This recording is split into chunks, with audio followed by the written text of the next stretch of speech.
Hello everyone, welcome to today's video. Last session में हमने debt instruments के बारे में समझा था। आज के इस वीडियो में हम इक्विटी इन्वेस्टमेंट के बारे में जानेंगे। शुरू करने से पहले ये मिसकंसेप्शन अपने दिमाग से निकाल दीजिए कि स्टॉक मार्केट में सक्सेस के लिए आपको सीए या एमबीए फाइनेंस होना ज़रूरी है। इनफैक्ट सच तो ये है कि आपको स्टॉक में इन्वेस्ट करने के लिए कोई भी डिग्री की ज़रूरत नहीं है। अब अगर डिग्री नहीं चाहिए तो क्या चाहिए? We need right mindset and clarity of thoughts. मेरे पेरेंट्स ये कहते हैं कि स्टॉक मार्केट एक जुआ है, it's a gamble. Stock market बहुत रिस्की है। अब क्या पता कल हमारे पीएम टीवी पे आके अनाउंसमेंट कर दे कि कल से कोई बैंक से कैश विड्रॉल नहीं होगा। चलो ये छोड़ो, बैंक में फ्रॉड तो हो सकता है, चलो ये भी छोड़ो। करंट सिनारियो लेते हैं। क्या आपको पता है कि आपका पैसा जो बैंक में पड़ा है उसकी वैल्यू भी धीरे धीरे ख़त्म होती जा रही है इन्फ्लेशन की वजह से। रिस्क तो यहाँ पे भी है। चलिए इस मिथ को अभी ख़त्म करते हैं। एक निफ्टी का एक लॉन्ग टर्म का चार्ट देखते हैं इसको समझने के लिए। तो आपके सामने एक निफ्टी का चार्ट है। निफ्टी एक बेसिकली एक इंडेक्स है जो कि हमारे मेजर कंपनीज़ 50 कंपनीज़ को रिप्रेजेंट करता है। और उसका जो एक लॉन्ग टर्म चार्ट है वो आपके सामने है, जो कि क्या रिफ्लेक्ट करता है कि हमारे एक ओवर टाइम हमारे मार्केट में क्रैशेस आए हैं। ऐसा टाइम आया है जहाँ पे रिसेशन हो रहा हो या स्टॉक मार्केट बहुत स्ट्रेस में है, बट उसके बाद भी अगर आप देखें तो एक ये अप ट्रेंड में आपको दिखाई दे रहा है। मतलब आपने एक क्रैश से पहले भी अगर पैसे लगाए और क्रैश में पूरे आपके पैसे आधे हो गए, आधे से भी कम हो गए, लेकिन over the period of long time अगर से आप 4, 5 या 7 साल तक होल्ड करते हैं तो वो एक बहुत ही अच्छा आपको रिटर्न प्रोवाइड कर सकता है लॉन्ग टर्म में। तो जितने भी हमारे क्रैश आए हैं, चाहे वो 50% का क्रैश हो, 60% का क्रैश हो, 30% का क्रैश हो, जितने हैं ये सारे हाईलाइटेड क्रैशेस हैं सारे अभी तक जो मार्केट में है। बट अगर हम लॉन्ग टर्म पर्सपेक्टिव से देखें तो ये सारे क्रैश के बावजूद भी आपका रिटर्न पे एक बहुत ही सिग्निफिकेंटली अच्छा एक रिटर्न मिल रहा है, जो कि अभी करंट पोजीशन है। तो अभी अगर आज को यहाँ पे भी कुछ क्रैश आता है और जिस तरह से इसका लॉन्ग टर्म ट्रेंड है, ये आपको एक जगह पे अच्छी अपॉर्चुनिटी देगा एंटर करने के लिए। और अगर आप एंटर नहीं भी करते तो भी लॉन्ग टर्म में आपका ये सारा जो इन्वेस्टमेंट है वो सारा रिकवर हो जाना चाहिए। ये रिस्की उन लोगों के लिए है जो डे ट्रेडिंग करते हैं, जो ऑप्शन फ्यूचर्स में ट्रेडिंग करते हैं, जहाँ पे उनको मार्जिन या डेट लेके काम करना होता है और उसी दिन में अपनी पोजीशन स्क्वायर ऑफ करनी होती है, चाहे उनका प्रॉफिट हो रहा हो चाहे लॉस। लेकिन अगर आप लॉन्ग टर्म के लिए होल्ड करके रखते हैं और एक कंपनी को अच्छे से समझ के उस पर इन्वेस्टमेंट करते हैं, उसका फंडामेंटल एनालिसिस और टेक्निकल एनालिसिस करके करते हैं, तो फिर आपको इस चीज़ में कोई इशू नहीं आना चाहिए। Now there are various factors which can impact stock market.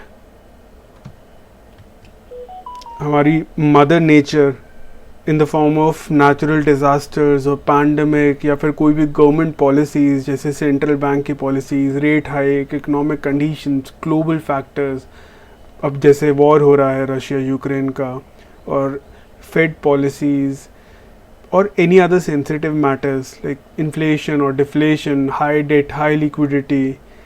Company level पे भी there haves to be clean corporate governance, future growth prospects, और इसके अलावा दूसरी एसेट के price like bonds, crude oil price, gold price, ये सभी आपके एक मार्केट के प्राइस पे जो आपके पर्टिकुलर शेयर्स है या ओवरऑल निफ्टी या ओवरऑल मार्केट है उसके प्राइस को इम्पैक्ट करता है। अब changes in fundamentals in demand and supply factors भी आपको काफ़ी उस चीज़ पे इम्पैक्ट करता है। तो ये जो है ये नेवर एंडिंग लिस्ट है। तो अगर आप न्यूज़ सुन के शेयर बाय करते हैं तो आप स्टॉक मार्केट में कभी भी सस्टेन नहीं कर सकते। But after all these crashes, one good thing is that even if market crash, it will take support at some point if the future growth prospects of company and economy are good.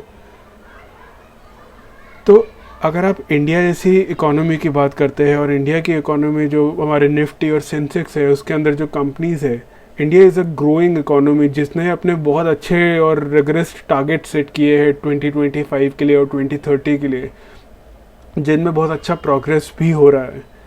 तो उस case में क्या है कि जहाँ जहाँ आपका economy develop करेगी, इकोनॉमी ग्रो करेगी और कंपनीज ग्रो करेगी, वहाँ पे आपको उसका प्रॉफिटेबिलिटी मिलेगा, which will automatically gate reflected into stock market और स्टॉक प्राइजेस। तो मार्केट हमेशा अपॉर्चुनिटी देता है, बस हमको रेडी रहना है उस अपॉर्चुनिटी का एडवांटेज लेने के लिए। With this let's begin our session. तो हम पहले डेफिनेशन देखते हैं एक सिंपल उसमें। Equity define the ownership within company. मतलब अगर आप एक कंपनी की इक्विटी में इन्वेस्ट करते हैं तो आपको उस कंपनी में ओनरशिप मिलती है। अब ये सफिशिएंट है इक्विटी में इन्वेस्ट करने के लिए कि ओनरशिप मिले और हम हैप्पी? नहीं, हम स्टॉक मार्केट में इन्वेस्ट करते हैं ताकि उस पर हमें मनी एप्रिसिएशन होए, उसमें हमें प्रॉफिट होए जो इन्वेस्टमेंट है उस पर। तो हमारा एक्सपेक्टेशन ये होता है कि अगर आज हमने 100 रुपये इन्वेस्ट किए तो वो कल 120 रुपये या उससे ज़्यादा हो जाए। अब ये 100 रुपये 120 की जगह 80 रुपये भी हो सकते हैं। मतलब रिवॉर्ड तो है बट रिस्क भी है। अब रिस्क है तो क्यों स्टॉक मार्केट में इन्वेस्ट करें? हमारे पास तो और भी एसेट्स है जहां हमें कम रिस्क पे इन्वेस्ट करते हैं और उस पर हमें रेगुलर रिटर्न्स भी मिलते हैं, जैसे पीपीएफ्स या बॉन्ड या एफडी, आरडी। क्या ये सच में सेफ एसेट्स है? चलिए देखते हैं। एफडी और आरडी आपको 5 से 6% का रिटर्न देती है मैक्सिमम, और उस रिटर्न पे टैक्स भी लगता है। उसके ऊपर इन्फ्लेशन जो एवरेज 6% है, तो मतलब आपने जो 6% रिटर्न लिया उसके ऊपर आपका टैक्स लगा आपकी टैक्स ब्रैकेट के हिसाब से, और उस पर इन्फ्लेशन जो 6% ऑलरेडी है। मतलब आपको इंटरेस्ट के साथ आपके पैसे तो मिले बट उसकी परचेजिंग पावर कम हो गई। सो अल्टीमेटली आपका लॉस हो रहा है। अब आप पीपीएफ या बॉन्ड में इन्वेस्ट करते हैं तो उस पर लॉक इन पीरियड होता है, तो लिक्विडिटी रिस्क है। पीपीएफ में आपका टैक्स नहीं लगता और वो आपका एटीसी के अंदर भी कवर्ड होता है, तो एक तरह से ठीक है। बट पीपीएफ में भी एक लिमिटेड ब्रैकेट होता है जिससे ज़्यादा आप इन्वेस्ट नहीं कर सकते। So the best practice is to diversify your investment across different asset classes. इसमें इक्विटी बहुत क्रूशियल रोल प्ले करता है। अब इस वीडियो में हम समझेंगे कि इक्विटी इन्वेस्टमेंट करते वक्त रिस्क रिवॉर्ड हमारे लिए फेवरेबल कैसे हो सकता है। स्टॉक मार्केट में हमारे लिए विन विन सिचुएशन तब होगा जब कम से कम रिस्क लेके हम ज़्यादा से ज़्यादा रिटर्न ले सके। अब स्टॉक मार्केट में हमें 2 तरीक़ों से रिटर्न मिलता है। वन इज़ कैपिटल एप्रिसिएशन, मतलब आज 100 रुपये का शेयर कल 120 हो गया, and other is in the form of dividends. एक और तरीका है जो कि हमें इक्विटी में हेल्प कर सकता है, जो कि टैक्स बेनिफिट के फॉर्म में होता है। मतलब अगर हम अपना इक्विटी को 1 ईयर के लिए होल्ड करते हैं तो हमारा जो टैक्स ब्रैकेट है एक तो वो कम हो जाता है। शॉर्ट टर्म इक्विटी के लिए टैक्स होता है 15% चार्ज, और लॉन्ग टर्म इक्विटी के लिए जो आप 1 साल से ऊपर अगर होल्ड करते हैं तो उसके लिए होता है 10%। और सिर्फ इतना ही नहीं, लॉन्ग टर्म इक्विटी के केस में आपका शुरू का जो 1 लाख रुपए होता है उस पर कोई टैक्स नहीं होता। तो इस 1 लाख के ऊपर जो अमाउंट आपको प्रॉफिट हुआ है उस पर आपका 10% टैक्सेबल होता है। अब हमको ये समझना बहुत ज़रूरी है कि कौन सी कंपनी अच्छा डिविडेंड देती है, या कौन सी कंपनी हाई ग्रोथ पोटेंशियल रखती है, या कौन सी इंडस्ट्री का फ्यूचर में स्कोप अच्छा है, या कौन सी कंपनीज़ में इन्वेस्ट करना कंपैरेटिवली सेफ़ है, कौन सी कंपनीज़ को गवर्नमेंट पॉलिसीज़ की वजह से मेजर इम्पैक्ट होता है। ये रिसर्च करने के 2 तरीके हैं। या तो आप अच्छे म्यूचुअल फंड्स और निफ्टी में कवर्ड कंपनीज़ को आइडेंटिफाई करें और उनके प्राइस करेक्ट करने का वेट करें और फिर उसमें इन्वेस्ट करें, या दूसरा तरीका है अपनी रिसर्च खुद करें जिससे आपको फर्स्ट मूवर एडवांटेज भी मिल सके। इसके लिए we can follow top down approach. चलिए एक एग्जांपल से समझते हैं। पूरा वर्ल्ड ग्लोबल वार्मिंग से परेशान है और इंडिया भी ऐसी पॉलिसीज़ पे फोकस कर रहा है जहां पॉल्यूशन को कंट्रोल में किया जाए। इसके लिए इंडिया ने ईयर 2030 तक एम्बिशियस टारगेट भी सेट किए हैं, जैसे इलेक्ट्रिक व्हीकल्स को प्रमोट करना और पॉल्यूशन कम करने के काफ़ी और पॉलिसीज़ लॉन्च करी है उसके लिए। तो इसको इनकरेज करने के लिए काफ़ी स्कीम्स इंडिया ने लॉन्च करी है। तो अब हमें पता चल गया कि इलेक्ट्रिक व्हीकल एक एरिया है जहाँ गवर्नमेंट और ऑटोमोबाइल कंपनी का फोकस हो सकता है। तो अगला स्टेप ये होगा कि उस सेक्टर में से कौन सी कंपनी बेस्ट होगी। इसी के अगेंस्ट कोई गवर्नमेंट पॉलिसी आई जिसका इंडस्ट्री पे नेगेटिव इम्पैक्ट हो, जैसे फार्मा पे कोई पॉलिसी आ जाए जिससे कंपनी एक प्री डिफाइंड रेट से ज़्यादा चार्ज नहीं कर सकती अपने मेडिसिन के लिए, तो उसका इम्पैक्ट नेगेटिव रहेगा। तो वहाँ पे हमें एग्जिट लेना भी ज़रूरी है टाइमली उस तरह से। तो सिंपल वर्ड्स में हम देखते हैं कि किस सेक्टर में इन्वेस्ट करें, फिर देखते हैं उस सेक्टर में कौन सी अच्छी कंपनीज़ है जिसमें इन्वेस्ट करें। अब ये तो हर कोई कर लेता है, इसमें हमने क्या अलग कर दिया। आप गूगल या यूट्यूब पे टाइप कीजिए टॉप 10 कंपनीज़ इन इंडिया, आपको लिस्ट में एकदम 10 टॉप की कंपनीज दिख जाएगी। क्या आप सब में आप इन्वेस्ट कर दे?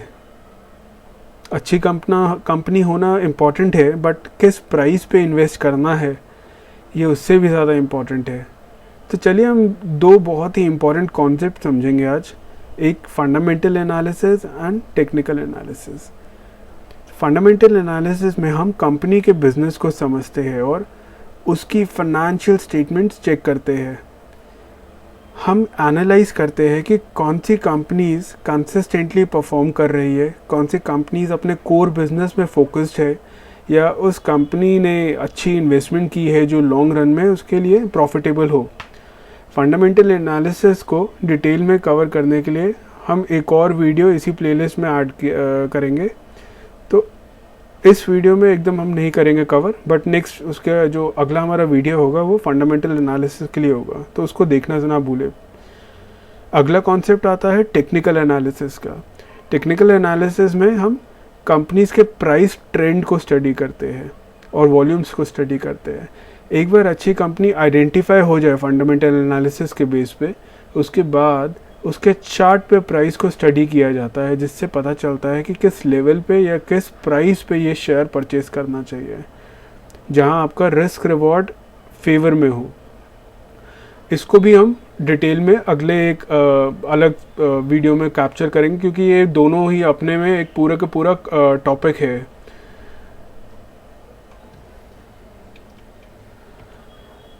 अब अपनी इन्वेस्टमेंट को ग्रो करने से पहले उसको प्रोटेक्ट करना बहुत ज़रूरी है। इसीलिए हम समझेंगे कि स्टॉक मार्केट में क्या नहीं करना होता है।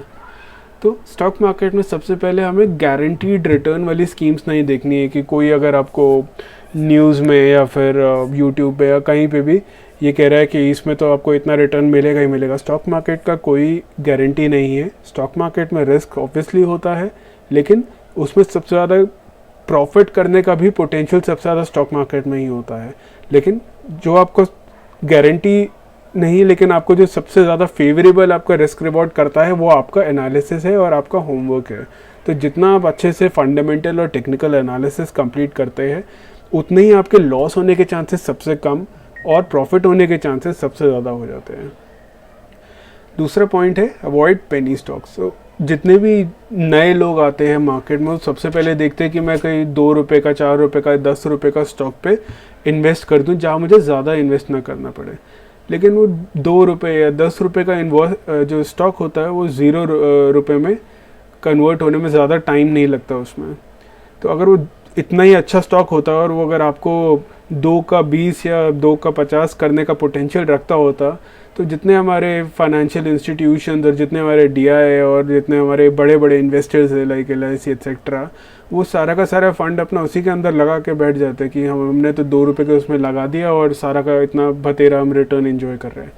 तो ये बहुत रिस्की होते हैं, ऐसे शेयर्स पे इन्वेस्ट करना अच्छा नहीं है। हाँ, अनलेस कि कोई उस कंपनी में फंडामेंटल चेंजेस आ गए जो पहले वो उसमें नहीं था, बट उनके बिजनेस में या उनके मैनेजमेंट में कोई बहुत ही पॉजिटिव चेंज आ गया हो जिसकी वजह से आपको एक उसमें सिग्निफिकेंट चेंज दिख रहा है, तब आप उस पर कर सकते हैं। बट उसके लिए भी आपको फंडामेंटल एनालिसिस अच्छे से करना पड़ेगा। सो ब्लाइंडली किसी भी पेनी स्टॉक में ऐसे इन्वेस्ट नहीं करना चाहिए।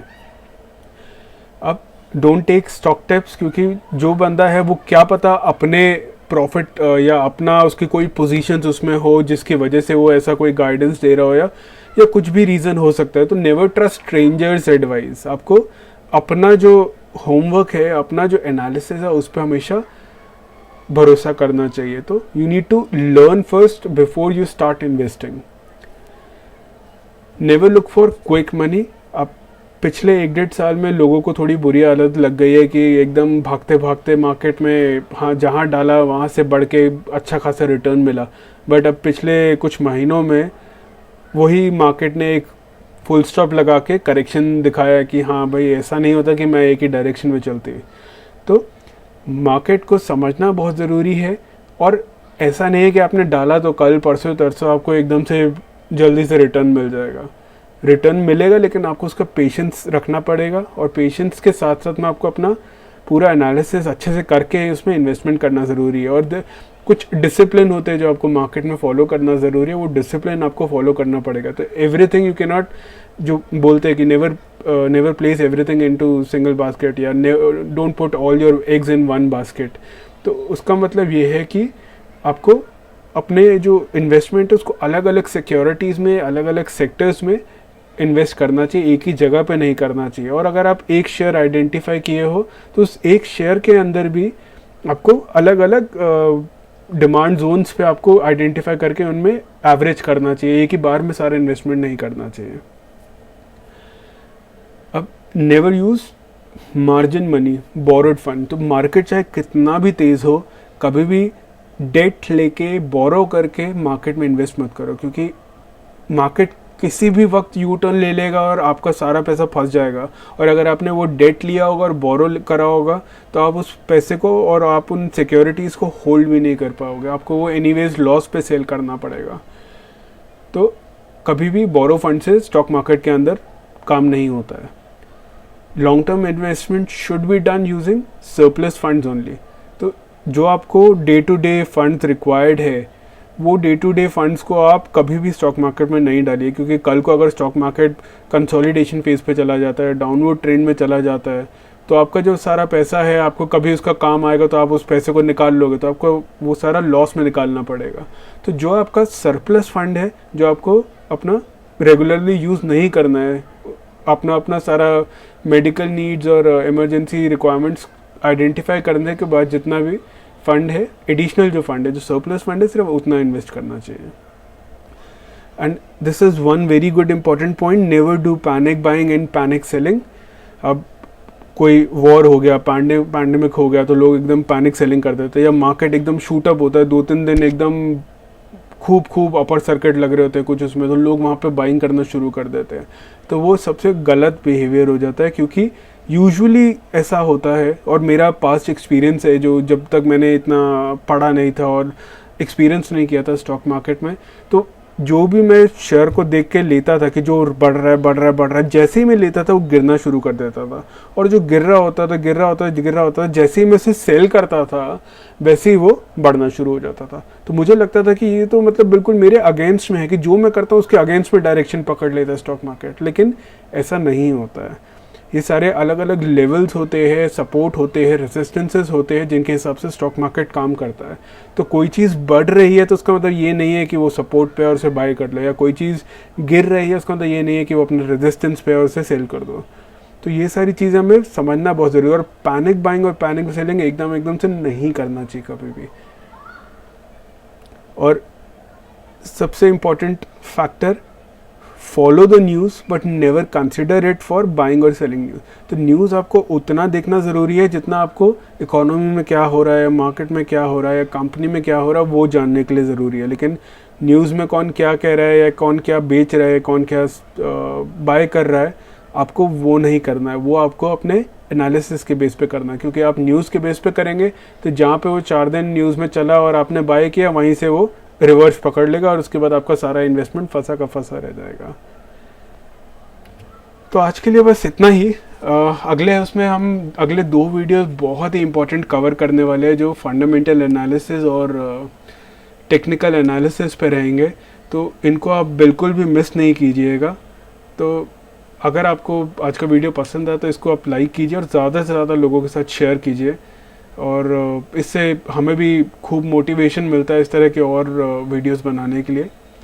और हमारे अगले इम्पॉर्टेंट वीडियोस जो है बहुत इम्पॉर्टेंट है मार्केट के हिसाब से, फंडामेंटल एनालिसिस और टेक्निकल एनालिसिस पे। उन वीडियोस को जैसे ही वो आएंगे उसको उसकी जान पे आपको उसके अलर्ट के लिए हमारे चैनल को सब्सक्राइब कीजिए, तो जैसे ही वो आएंगे आपके पास अलर्ट आ जाएगा and you will be able to reap the benefits from market then. तो बहुत इंपॉर्टेंट है ये कॉन्सेप्ट्स, जो टेक्निकल हमें समझना और फंडामेंटल हमें समझना मार्केट में सबसे ज़्यादा इंपॉर्टेंट है, इक्विटी मार्केट में जो भी काम करता है उसके लिए। तो ये दोनों लेक्चर बिल्कुल मत मिस करना, बिल्कुल भी नहीं। तो आई होप आपको ये वीडियो पसंद आया हो। आज के लिए बस इतना ही, हम फिर मिलेंगे बहुत जल्द। Thank you, good bye.